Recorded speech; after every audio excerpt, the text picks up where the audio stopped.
Listo, Juan. Listo. Bueno, vamos a iniciar ubicando geográficamente a la ciudad de Corinto. ¿Me decían que sí se ve el cursor del mouse o no? Sí, sí le puedes.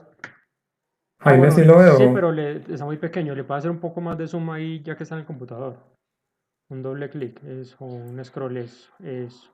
Ahí, Ahí se ve, más o menos. listo. Entonces, pues en la Biblia, en el capítulo 17 de Hechos, nos comentaban de que Pablo estaba en la ciudad de Atenas. Ya en el capítulo 18 arranca diciendo de que Pablo viajó de Atenas a Corinto. Pues geográficamente dice que hay más o menos unos 60 kilómetros. Y pues vamos a ver por qué esta ciudad es tan importante. Resulta que Corinto es la capital de un departamento, por así decirlo, que se llama Acaya. ¿Y por qué es importante esta ciudad? Acá, esta ciudad es un istmo. ¿Algunos saben lo que es un istmo? Jaime, Juan David, No, Luisa. No recuerdo. Bueno, un istmo es una región de tierra estrecha que une dos continentes, similar a lo que pasa con el canal de Panamá, que une tanto el Océano Pacífico con el Mar Caribe. Pues para evitar que las embarcaciones tengan que dar una vuelta larga para pasar de un continente a otro, entonces se aprovechaba como este canal, por así decirlo. Entonces el istmo es una región, es una longitud, pues un terreno, una franja alargada y estrecha de terreno que une aquellos dos continentes. Entonces, por eso esta ciudad de Corinto era tan importante y era la capital, porque al comunicar a dos continentes, pues iba a ser una ciudad muy concurrida y además de eso, pues la economía en ese lugar iba a ser muy fuerte. Entonces, esa es la primera característica, pues, que les quería comentar acerca de esta ciudad de Corinto. La otra característica es de que en esta ciudad de Corinto existía un templo a la diosa Afrodita, o también conocida como la diosa Venus. En esa época existía como un dicho que el que iba a Corinto pues tenía que corintiar. Corintiar se refería a acostarse con una prostituta. Y pasa de que en la antigüedad se creía de que cuando los dioses tenían, por así decirlo, sexo en el cielo, eso hacía que lloviera y que la ciudad se volviera pues fructífera, que dieran fruto pues todas las cosechas que ellos tenían. Entonces ellos con el fin de duplicar, pues como de replicar eso que se hacía en el cielo, acá en la tierra, ellos se acostaban pues en el templo de esta diosa, que en este caso es Afrodita, se acostaban y pues tenían sexo en este lugar con el fin de buscar algún beneficio, y esta era la manera que ellos adoraban a estos dioses. Habían alrededor de 2000 prostitutas en el templo y pues esta era una actividad muy, muy común aquí en este lugar. Y la otra característica de esta ciudad de Corinto es acerca de que en esta ciudad se celebraba algo muy similar como a los Juegos Olímpicos. Y eran unos juegos que ellos llamaban los Juegos del Istmo, pues porque esta ciudad era un istmo. Y estos juegos eran en honor al dios Poseidón. Pues hay que recordarte que los griegos y los romanos tenían muchos, muchos dioses.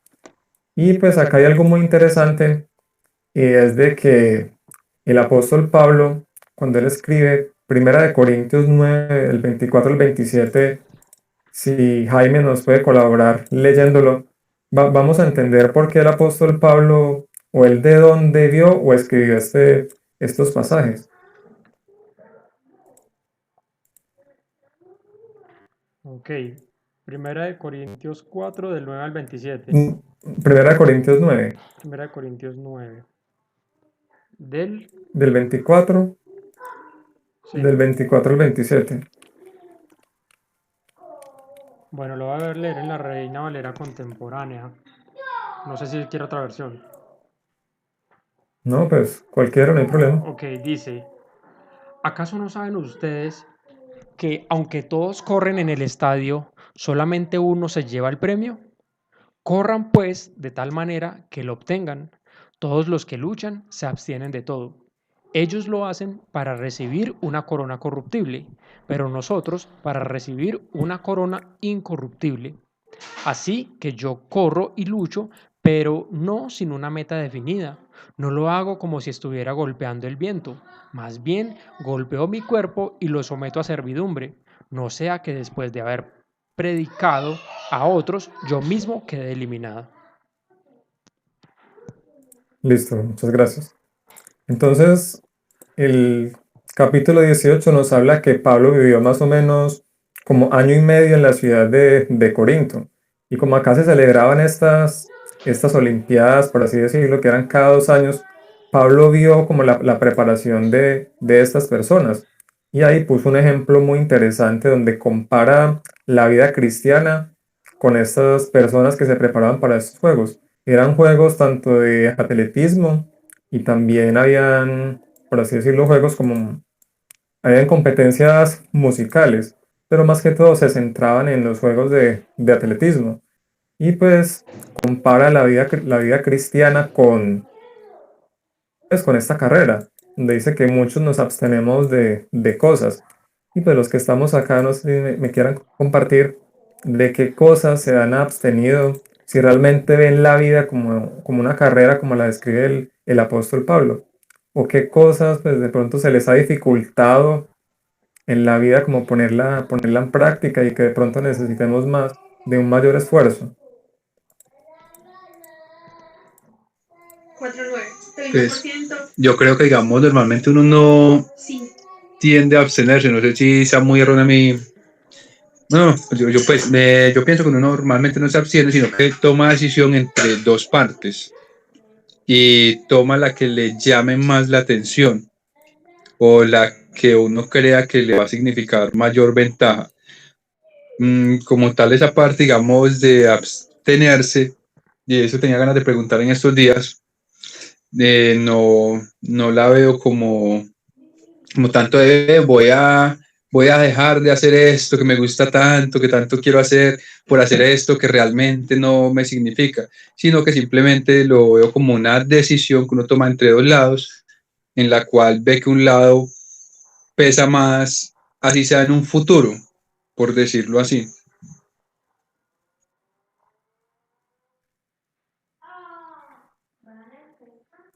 Bueno, eso, le quiero hacer una acotación ahí, un apunte.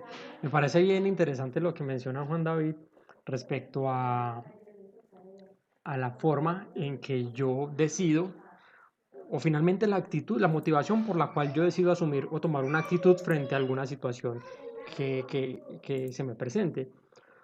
Hay dos formas de o hay dos causales con las que yo puedo tomar esa actitud.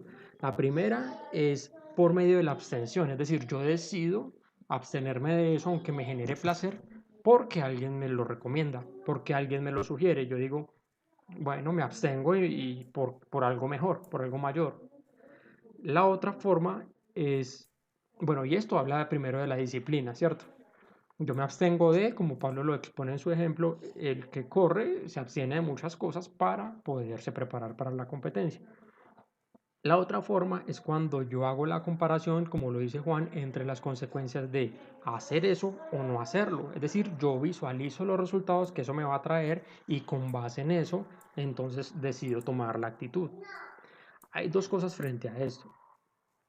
La primera es que cuando yo me abstengo, aún sin conocer de pronto a profundidad las consecuencias de hacer eso que no debería ser o de lo que me estoy absteniendo, eh, eso primero digamos que manifiesta una actitud de sujeción o de estar atento al consejo. Si alguien le dice, le recomiendo que no haga esto, usted puede que no entienda a profundidad el por qué no lo debe hacer, pero usted confía en que el consejo es bueno. Entonces se abstiene, ¿cierto? Por precaución.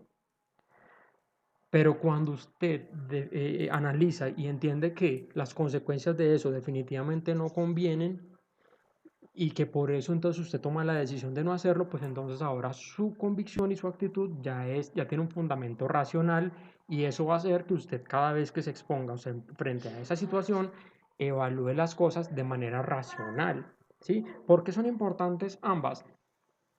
Ambas en realidad son importantes porque la primera nos habla del temor de Dios cuando yo, aún sin entender a profundidad las consecuencias o la motivación por la cual Dios me da un mandamiento, yo aún así decido obedecerlo, ¿cierto? Como cuando un niño está en su casa y puede que no entienda el propósito por el cual su padre o su madre se esfuerza para que él estudie, ¿cierto? Para que se alimente bien, para que haga sus tareas, para que haga sus labores, pero él aún así, a pesar de no entenderlo, obedece y se sujeta, porque confía en que el consejo y la directriz de sus padres le va a traer algo bueno, ¿cierto? A medida que va creciendo, va entendiendo la motivación por la cual debe hacer esas cosas que antes no entendía, pero que aún así las hacía. Y eso empieza a convertirse en sabiduría y una convicción para su vida, ¿sí? Ambas son importantes porque si bien en las enseñanzas de Dios hay cosas que yo no voy a entender a profundidad por ser, por tener una visión de Dios como el sumo bien, como alguien que tiene una buena intención para conmigo y un buen propósito, entonces yo decido obedecerlo, aunque en este momento no entienda al 100% su propósito. Luego, más adelante, me daré cuenta de las cosas o de las consecuencias que me evitó negativas el haber tomado esa actitud, y ahora voy a tener un fundamento racional, ¿sí? Y voy a complementar entonces mi actitud. Eso permite afianzar los pasos del creyente. Eso habla del proceso de crecimiento espiritual de una persona en los caminos de Dios. Inicialmente las cosas las hacemos porque tenemos una convicción y una confianza en que eso que nos están diciendo es bueno, nos lleva para un buen fin. Y a medida que nos vamos alimentando del alimento cada vez más sólido, vamos fortaleciéndonos a nivel espiritual y cada vez digerimos mejor el alimento. Incluso ahora lo seleccionamos, ahora nosotros mismos lo preparamos y sabemos realmente qué nos conviene y por qué lo debemos hacer, y con base en eso es que tomamos las decisiones. Importante el apunte de Juan, porque ahí ambas hay que tenerlas en cuenta. La postura de obediencia aún sin entender, y la postura de análisis, porque la fe no es irracional, ¿sí? La fe realmente nos permite a nosotros sopesar los mandamientos de Dios en cuanto a la obediencia y la desobediencia, las consecuencias buenas y las consecuencias malas, porque no es conveniente tener en cuenta solo la del raciocinio, porque en mi criterio, y hablo en general, digamos que en mi criterio, yo puedo considerar que una consecuencia de algo que yo voy a hacer no me perjudica, ¿sí? Porque el análisis que yo hago de esa situación no es muy profundo y a simple vista yo considero que eso no me perjudica. Un ejemplo, el tema de las relaciones sexuales, ¿sí? Uno dice, pero ¿cuál es el problema? Eso no me genera ningún inconveniente. Eso incluso me genera placer, eso me genera tranquilidad. Podemos mencionar cualquier otra cantidad de beneficios, ¿cierto? Y yo de manera inmediata no percibo ninguna consecuencia negativa. Incluso hasta yo digo, no, es que yo me protegí, entonces eliminé totalmente el riesgo de contagios, de enfermedades y del embarazo, entonces no hay ningún riesgo. Más adelante realmente yo voy a poder experimentar las consecuencias de haber hecho esto, ¿cierto? Y por simplemente haberlo valorado desde la parte racional y no desde la parte del temor de Dios y la obediencia, entonces yo decidí hacer eso y finalmente termino acumulando consecuencias negativas para mi vida, ¿sí? Entonces ambas son importantes.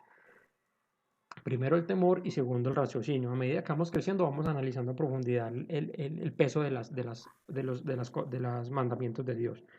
Y hay mandamientos que finalmente no vamos a entender. Hay unos muy profundos que finalmente no vamos a entender. Pero cuando uno empieza a caminar en fe, es decir, confiando en que eso es bueno para mí, entonces termina acumulando buenas consecuencias. Entonces, hasta empieza uno a pensar en que realmente no necesito analizarlo tanto, ni digerirlo tanto, ni discernirlo tanto. Yo veo que me trae buenas consecuencias y entonces decido aceptarlo y asimilarlo en mi vida. Qué pena ahí extenderme tanto en la definición. Muy, muy interesante ese aporte, porque cuando uno va a hacer algo, pues uno tiene que hacerlo porque uno lo comprendió y porque uno le nació de corazón, no hacerlo simplemente porque me toca y ya. Entonces es muy buena esa aplicación.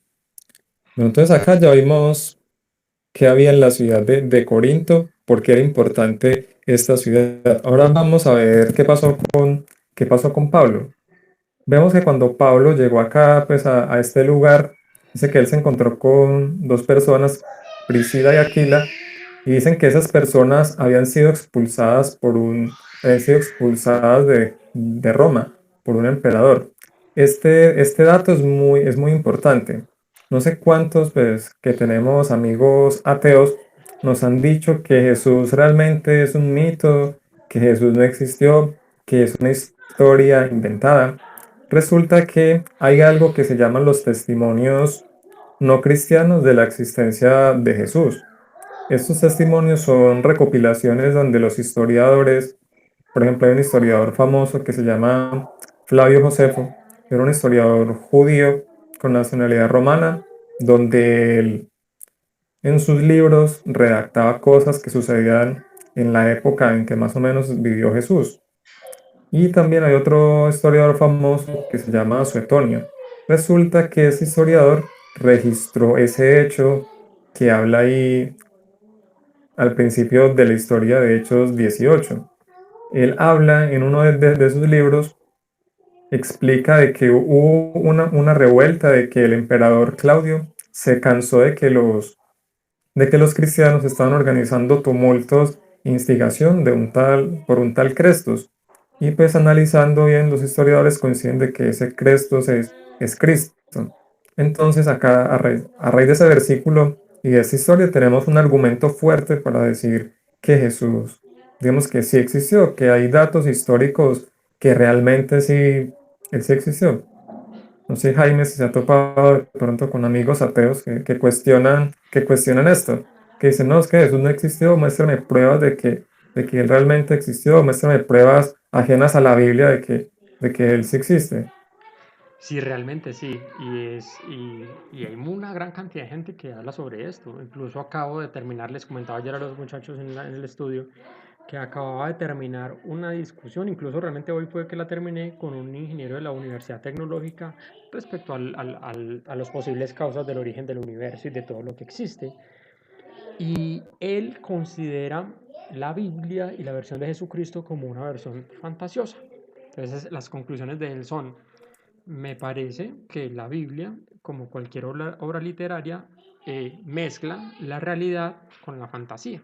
Entonces no tendría yo por qué tener realmente o darle cierto valor eh, eh, a nivel personal como guía o como enseñanza fundamental para mi vida, ¿cierto? Para él es una fantasía, error que realmente no ha profundizado realmente en las evidencias históricas de su existencia, de su muerte, de su resurrección, porque simplemente son fantasía y él simplemente dice basarse en la ciencia.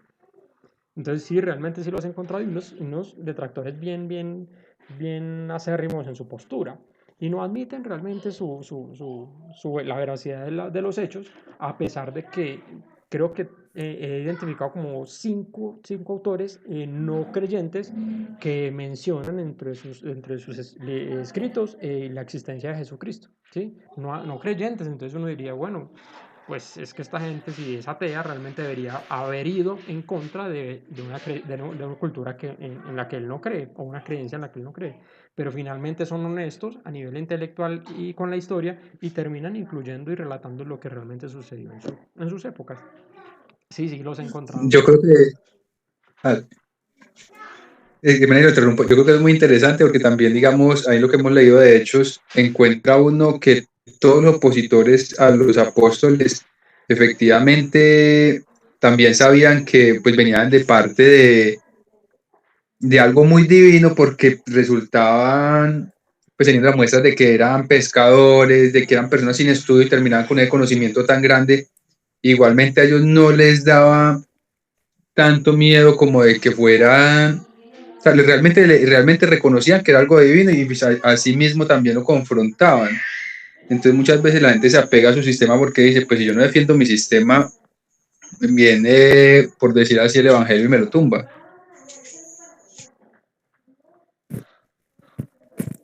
Sí, así es.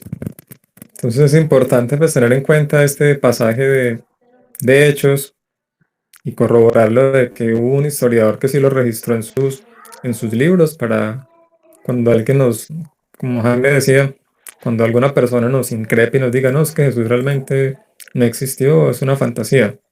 Algo interesante a esta historia es que dice que a ellos los expulsaron por generar disturbios.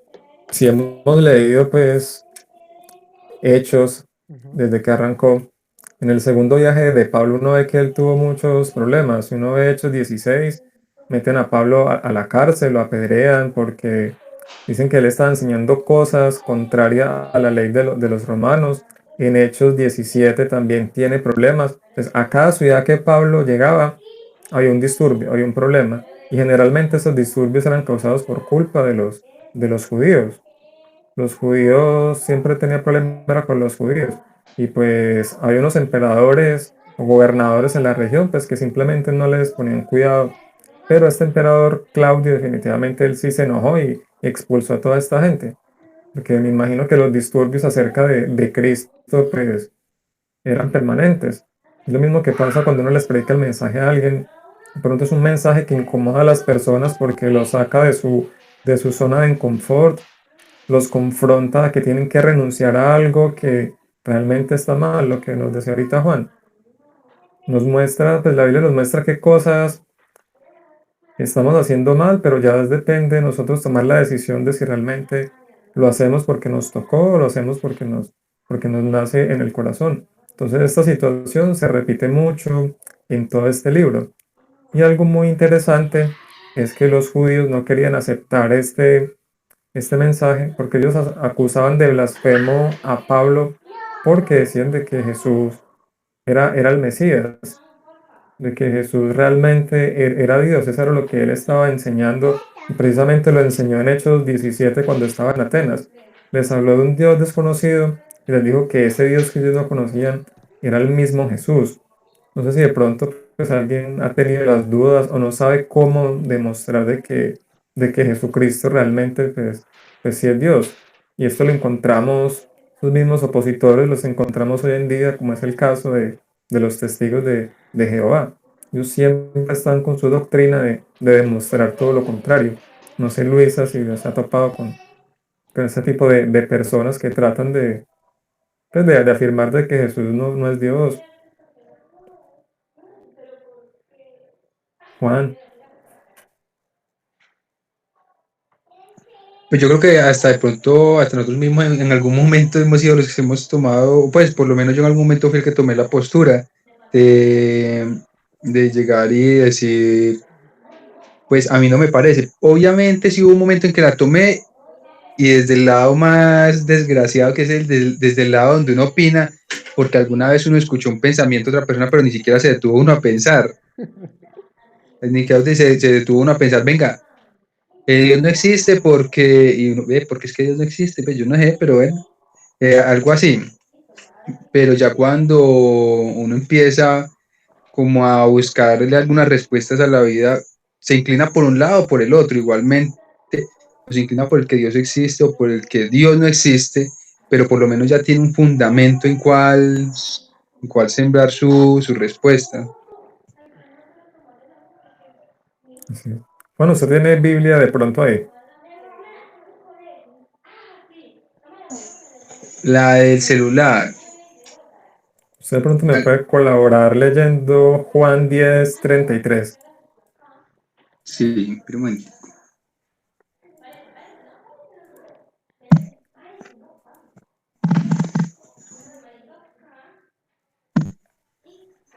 ¿Sí me están escuchando? Sí. Juan 10:33. Listo. Entonces dice, le respondieron los judíos diciendo, por buena obra no te aprende, por buena obra no te apedreamos, sino por la blasfemia, porque tú siendo hombre te haces Dios.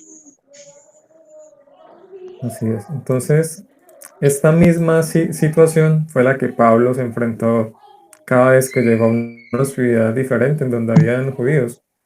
Querían pues como apedrearlo porque o sea, lo acusaban prácticamente de blasfemia.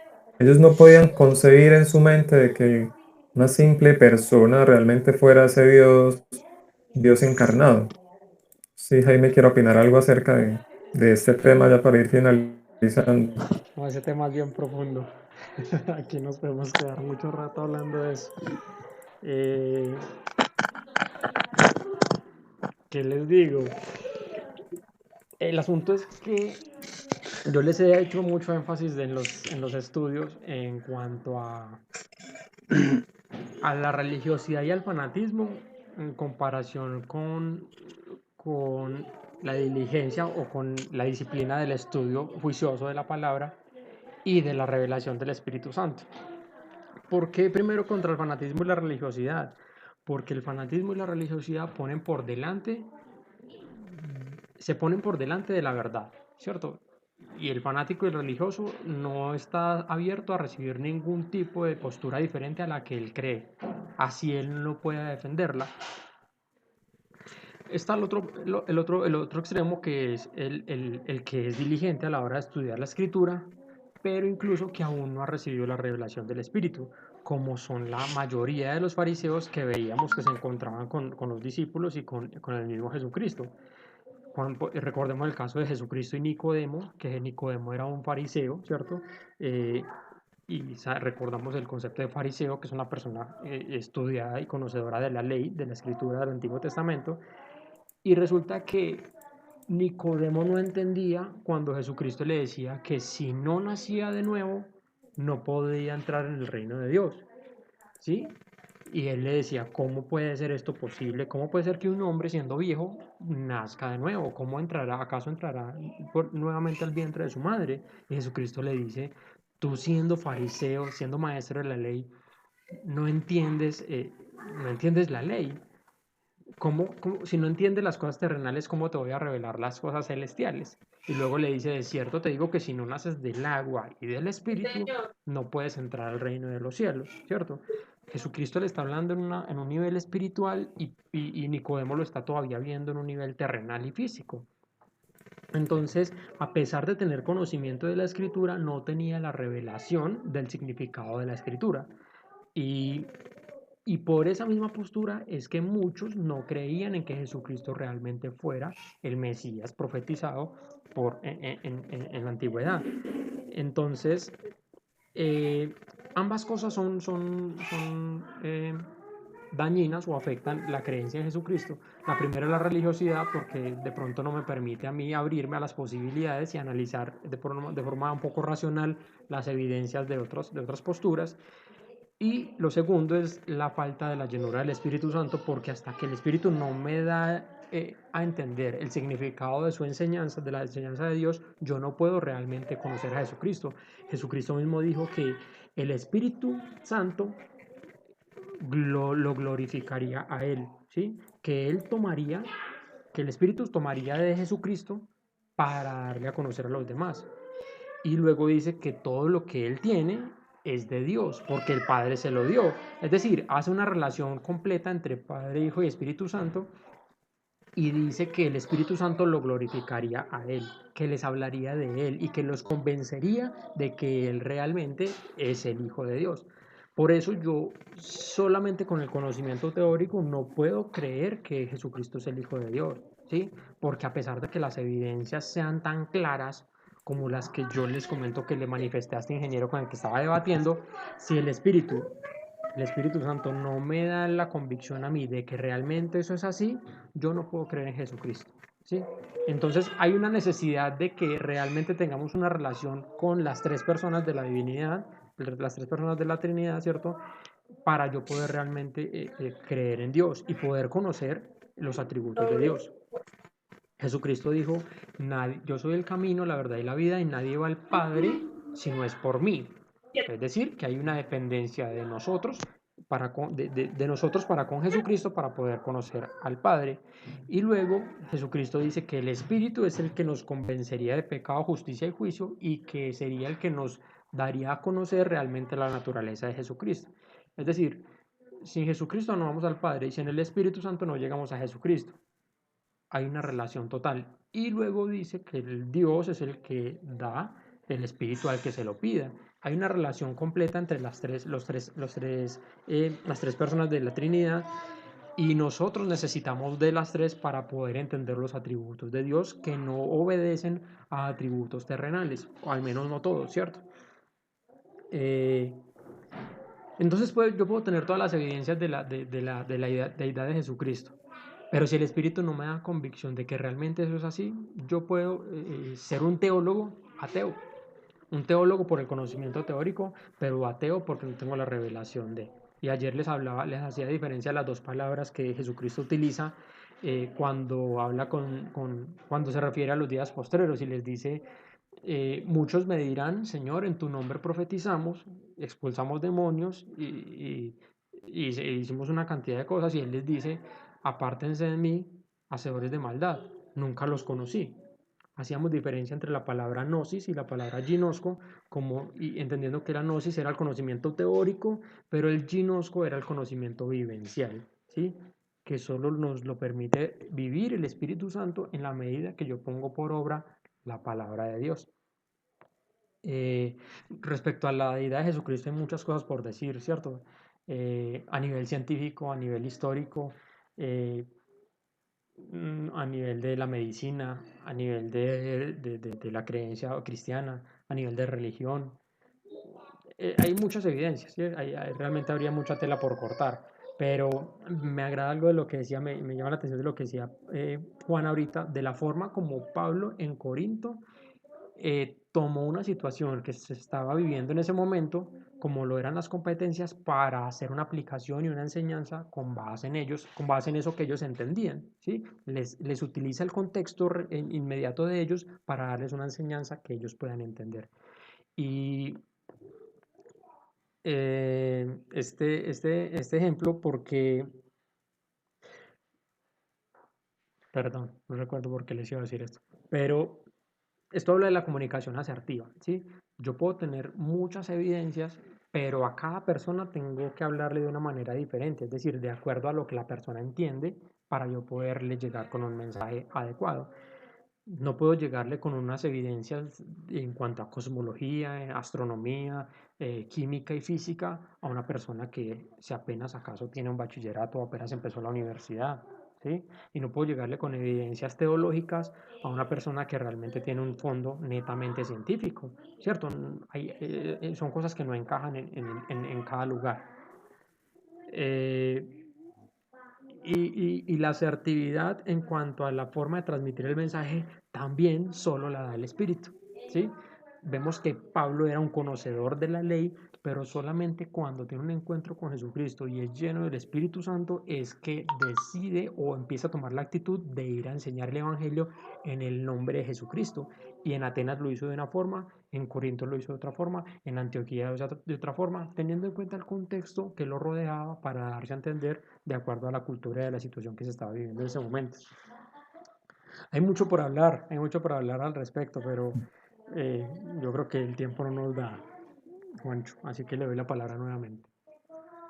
No, así es, pues digamos que yo hablé de una forma muy superficial de este capítulo de Hechos 18, pero la conclusión ¿cuál es? Que cada vez que estudiemos la Biblia no pasemos por alto los detalles, tanto geográficos como históricos. Ese detalle geográfico encontramos pues de que esta era una ciudad, digamos, dominada por la prostitución, y nos hace hacer una aplicación de que si Pablo fue capaz, se atrevió a predicar el Evangelio allí, cuánto más nosotros, digamos que en una ciudad como Pereira, que lastimosamente tiene una situación similar, nos motiva que nosotros también acá podemos a predicar el Evangelio a personas así complicadas como las de esa ciudad. La parte histórica, pues como lo Jaime de comunicación asertiva, nos motiva a que yo tengo fuentes históricas para hablarle a algún ateo, a alguna persona que dude de la existencia de Jesús, y nos da como un hambre por estudiar más acerca de Jesús, acerca de su divinidad, conocerlo de esa forma ginosco, de esa experiencia a través de la experiencia por medio del Espíritu Santo. Entonces es un abrebocas a tener más hambre de buscar su presencia, a empaparnos más de su palabra y de no leerla solo superficialmente, sino analizar como punto por punto. Ok. No sé si de pronto Juan o Luisa tengan algún comentario, algo que les haya llamado la atención, alguna inquietud respecto a todo lo que se habló aquí acerca del capítulo. No sé, Juan, Juan David.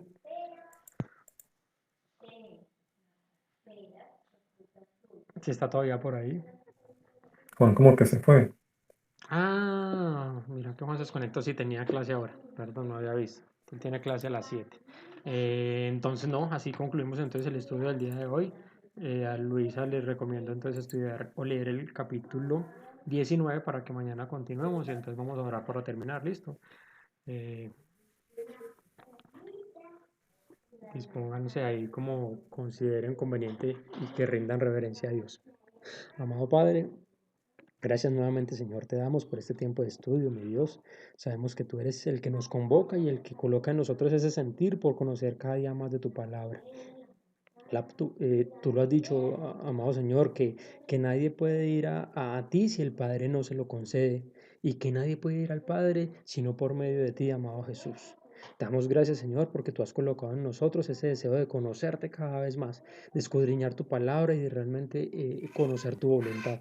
Hoy te pedimos por medio de tu Espíritu que cada día eches raíces de esta semilla que tú has colocado en nuestros corazones y que nos permitas experimentar de una manera vivencial, Señor, tus enseñanzas, tu voluntad y tu presencia en todo momento de nuestras vidas.